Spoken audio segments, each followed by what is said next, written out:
আজকের আপনাদের স্পেশাল ভালো খাবার নিয়ে চলে এলাম। কি খাবার জানেন?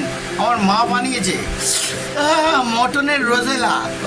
দেখুন, এটা দেখুন, এটা দেখুন, দেখবেন ওপর দিয়ে কিন্তু কেউ লোভ দেবেন না, আমার পায়খানা করবে। হ্যাঁ, যদি বলবেন খাবো অসুবিধা নেই, কিন্তু পায়খানা করবে। একটু মালটা মাখাই, হ্যাঁ মাখি আপনাদের দেখতেছেন তো। ও সিনা আছে আবার, ওরে বাবা রে। মটন খাওয়া বন্ধ, কিন্তু কি করব, অনেকদিন বাদে খাচ্ছি, একটু আপনাদের খেয়ে দেখাই। বাবা, মাখাবো কি, তাতেই জিদ্দি জল এসে যাচ্ছে। মাখাবো কি, ও বাবা রে, ভঙিয়ে দিচ্ছি আজকে। এই নেবো আসল খেলা।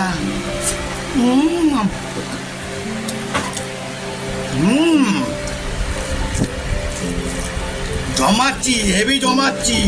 ওরে বাবা রে।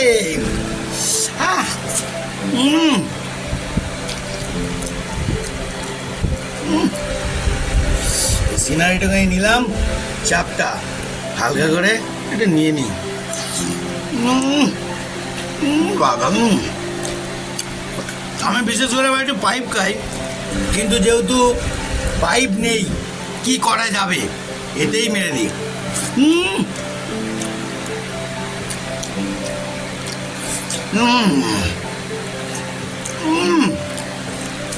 এর স্বাদটাই আলাদা।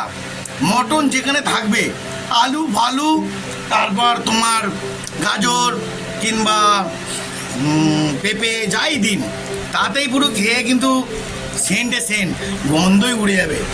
ও বাবা রে, দেখতেছেন?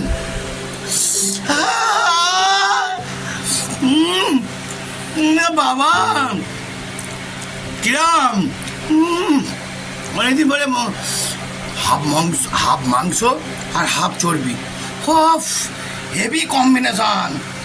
মটনের ব্যাপারটা জানেন তো? আরে বাবা, কি বলবো, খাওয়া বারণ, অনেকদিন করে পেয়েছি, চার গুছিয়ে মারছি, জমিয়েও দিচ্ছি। বন্ধুরা, আর আমি ভিডিও দেখাতে পারবো না, কেন বেশি দেখালে আপনাদের লোভ পড়ে যাচ্ছে অলরেডি। হ্যাঁ, তো আজকের মতন টাটা, এর পরে আরও জালবা দেখাবো।